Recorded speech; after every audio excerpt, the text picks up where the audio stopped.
Guntur KV కనిపిస్తుంది sir. ఇక్కడ KV కనిపిస్తుంది, కేవీ రెండు కనిపిస్తున్నాయి. KV shift 1 shift 2.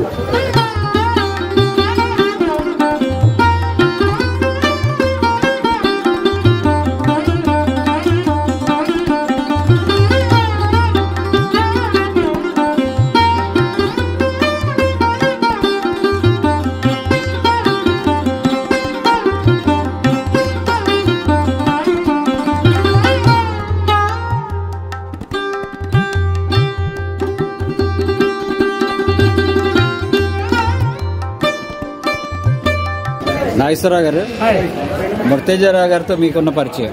నాకున్న పరిచయం ఉందండి. రాజాజీ గారి దగ్గర గోదావరికి వెళ్ళి స్కెచ్ వేసేవాళ్ళం అండి. ఆయన తీసుకెళ్లి బీచ్ మీద కూర్చోబెట్టి ఓ చేతి వేరుశనక్కాయ పొట్ల వాడు చేతిలో పెట్టి మేము చక్కగా జోకులు వేసుకుంటూ స్కెచ్ వేసేవాళ్ళం అండి. కృష్ణాజీ నేను ఏ టైంలో?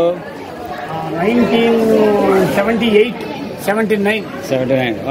మీరు పొద్దున్నే వెళ్ళేవాళ్ళ, సాయంకాలం వెళ్ళేవాళ్ళ? సాయంకాలం వెళ్ళేవాళ్ళం అండి. ల్యాండ్స్కేప్స్ అనేదానికి గోదావరి మీద ఉన్న పడవలు, ఆ సన్సెట్ అవన్నీ వేసేవాళ్ళం అండి. గురుగారిని తీసుకుని వెళ్ళేవాళ్ళం. మరి కిర్లంపూడిలో ఉండే మీకు ఎలా సాధ్యమైంది రాజమండ్రి? వారానికి ఒకసారి వెళ్ళేవండి. ఓహో, వారానికి ఒక రోజు చేసి ఉండేవాడిని అండి. వెళ్తాం, మళ్ళీ వెళ్ళిపోయేవాడిని. మళ్ళీ వెళ్ళిపోయి వ్యవసాయంలో మళ్ళీ దిగేవాడిని. ఓ, వ్యవసాయం వదిలేవాళ్ళు కాదు? వదిలేవాడు కదండి. మీరు రైతు బిడ్డ. చాలా సంతోషం సార్. కృష్ణాజీ ఈయన చాలా బాగా చూసేవారండి నన్ను. అవునా? కృష్ణాజీ హఠాత్మానం చెప్పారు కదా. తెలీదా మీకు కృష్ణాజీ? తెలీదండి.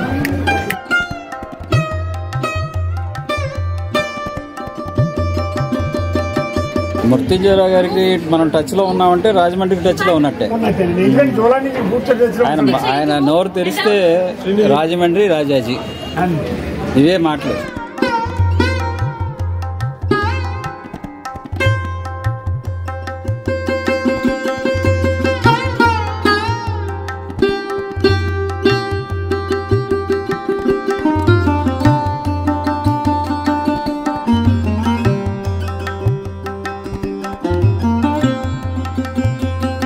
ఈరోజు కిర్లంపూడి నుంచి మీరు ఇంత దూరం వచ్చారు సార్. ఎన్ని కిలోమీటర్లు సార్? 220 కిలోమీటర్లు అండి. 220. తెల్లవారుజాము 4 బయలుదేరింది. 9 చేరుకున్నాను. దారి పొడుగుతా చల్లటి వాతావరణం. అయితే మంచి ఒకటి లేదండి, ఒక నయం. మా వాహన సాధకులకి ఏ ఇబ్బంది లేకుండా బాగానే తోలుకొచ్చేది. అప్పుడు విజయవాడ వచ్చినాడు మాత్రం మంచి ఇబ్బందిగా ఉండేదండి. గ్లాస్ నిండా పట్టేసేది, ఆఫ్ చేయడం, తుడుచుకోవటం, మిగతా క్లీన్ చేసుకోవటం అది జరిగేది. ఇప్పుడు ఆ ఇబ్బంది లేదు. మీరు రాజాజీ గారితో ఏదన్నా 2 మాటలు చెప్పండి, మీ పరిచయం. రాజాజీ గారు ఎక్కువ పుస్తకాలు చదివేవారండి. అందులో ఉన్నటువంటి సారాంశాన్ని ఒక సన్నివేశాన్ని తీసుకుని ఆయన వాష్ టెక్నిక్ లో గానీ లేదా ట్రాన్స్పరెన్స్ లో గానీ వేసేవారండి. వాటర్ కలర్ తో ఎక్కువ, ఎప్పుడో గానీ ఆయిల్ కలర్స్ వేయడం నేను చూడలేదు. ఆయన వాటర్ కలర్ మీద ఎక్కువ వర్క్ చేసేవారు రాజాజీ గారు. తర్వాత చెవుడండి, కొంతమంది ఆట పట్టించేవారు. అయినప్పటికీ కూడా ఆయన లక్ష్యం పెట్టేవారు కాదు. మంచి ఏకాగ్రత ఉండేదండి వర్క్ లో. సవ్యసాచండి అన్నింటిలో కూడా. వాటర్ కలర్ కానీ, పెన్సిల్ వర్క్ కానీ, ఆయిల్ కలర్ కానీ బాగా చేసేవారు. ఆ రోజుల్లోనే ఆంధ్ర పాలిటెక్నిక్ ప్రిన్సిపాల్ గారు గౌరవ వేతనం తక్కువ అండి, 400 రూపాయలు ఇచ్చేవారు. కొంతమంది గురువు గారి ఉపాధి కోసం మేము ఏం చేసేవాళ్ళం అంటే కొంతమందిని రిక్వెస్ట్ చేసి పోర్ట్రేట్స్ అవి కూడా ఇవ్వమని మేము అడిగేవాళ్ళం అండి.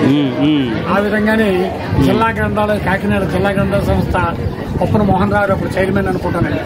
ఆయన చేత కొన్ని బొమ్మలు మేము ఇప్పించమని అడిగామండి. ఇచ్చారు ఆయన. గురువు గారు చేశారండి. ఇప్పటికే ఉన్నాయండి. జిల్లా గ్రంథాలయ సంస్థ కాకినాడలో ఇప్పటికే ఆయన బొమ్మలు చూడాలనుకుంటే మనం కాకినాడ వెళ్ళొచ్చండి. మంచి ఆర్టిస్ట్ అండి.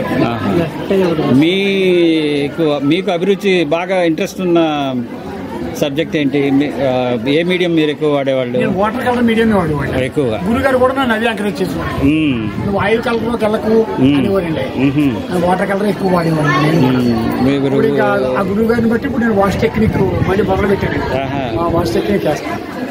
మన విజయవాడలో ప్రదర్శించింది కూడా. మీరు ఉద్యోగం ఎక్కడ చేశారండి? నేను పాలకోడు దగ్గర జిల్లూరు చేశానండి 17 సంవత్సరాలు. అక్కడి నుంచి 8 సంవత్సరాలు ఎలమంచిలు చేశానండి. అక్కడ ఉంటుంది. మళ్ళీ వంకలకోడే 8 సంవత్సరాలు చేశాను. మొత్తం 38 సంవత్సరాలు చేశాను. మళ్ళీ డిస్ట్రిక్ట్ అవార్డు తీసుకున్నానండి. ఉత్తమ ఉపాధ్యాయుడు కనుక అనేక మంది డ్రాయింగ్ టీచర్ని నేను పరీక్షలు కట్టించాను. టీటీసీ ఇన్స్ట్రక్టర్గా పనిచేశానండి. స్టేట్ రిసోర్స్ పర్సన్గా ఇప్పుడు ఉన్నటువంటి సిలబస్ అది కూడా మేము రూపొందించామండి హైదరాబాద్లో. ఇప్పుడు చాలా మంది ఇన్స్ట్రక్టర్గా చేస్తానండి. అలసవయ్య, అదేవిధంగా పాడేరు, భీమవరం, రాజమండ్రి. చాలా చాలండి. కొంచెం గడ్డం చూపిస్తారా? కొంచెంగా ఓకే సార్. కొంచెం గడ్డం చూపించి బాగా వచ్చింది మాస్టర్, చాలా బాగా వచ్చింది. అది ఓకే. చాలా తక్కువ సమయంలో చాలా అద్భుతంగా అవతల పట్టు కూడా అది క్యారెక్టర్ని పట్టుకున్నాం. అదే ఏంటి వారి అభిరుచి అది కదా, గడ్డం పెంచుకోవడం అభిరుచి, దాన్ని మనం చూపించాలి. దాన్ని చేయడం కూడా గడ్డంతో ఉన్న బొమ్మలు చేసి నిర్మించడం కూడా కొంచెం కష్టమే. చాలా బాగుంది. చాలు మరి డార్క్ చేయకండి.